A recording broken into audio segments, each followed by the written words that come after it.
अक्सर हमको ऐसा सिखाया जाता है कि जो सोवत है वो खोवत है, जो जागत है वो पावत है। पर इसमें एक थोड़ा सा ग्लिच है। देखिए, स्लीप आपकी लाइफ का एक बहुत इम्पोर्टेंट पार्ट है। हर इंसान अपनी लाइफ का 1/3 पार्ट स्लीप में ही गुजारता है। सो स्लीप का जो इम्पोर्टेंस है वो वैसे ही क्लियर है।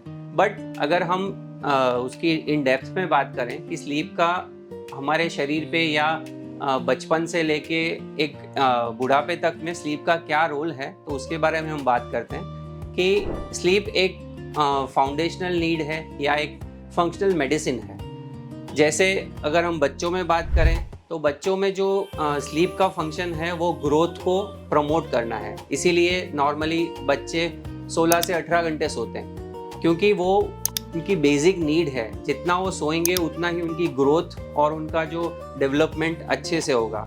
उसके बाद जैसे ही हम टीन एज में आते हैं या 6 से 12 साल के बच्चों में आते हैं, तो उसमें स्लीप का जो मेन रोल है वो उनकी इम्यूनिटी को इंक्रीज़ करना है, वो उनके ब्रेन के डेवलपमेंट को इंक्रीज़ करना है, बॉडी में जो वेयर एंड टियर होता है उसको इम्प्रूव करना है, उनके फंक्शन को इम्प्रूव करना है। और वैसे ही अगर हम बड़ों में बात करें, एडल्ट्स में बात करें, तो स्लीप का उनमें रोल आता है मेमोरी कंसोलिडेशन। जो पूरे दिन में आप जो चीज़ सीखते हैं या कुछ जो इंफॉर्मेशन जो आप गेन करते हैं, उस इंफॉर्मेशन को कंसोलिडेट करने का या उसको याद रखने का काम आपकी स्लीप के ड्यूरेशन में होता है। और साथ ही साथ अभी एक कॉमन है कि हेल्दी रहने के लिए जिम जाना, अच्छा खाना खाना, ये दोनों फैक्टर बहुत ज़रूरी हैं। लेकिन अगर आप अच्छा खाना खा रहे हैं, जिम भी जा रहे हैं, लेकिन अगर आपकी स्लीप प्रॉपर नहीं है तो that will cause more harm to your body. क्योंकि स्लीप के टाइम में ही आपकी जो जिम के अंदर होने वाला वेयर एंड टियर या जो मसल के अंदर जो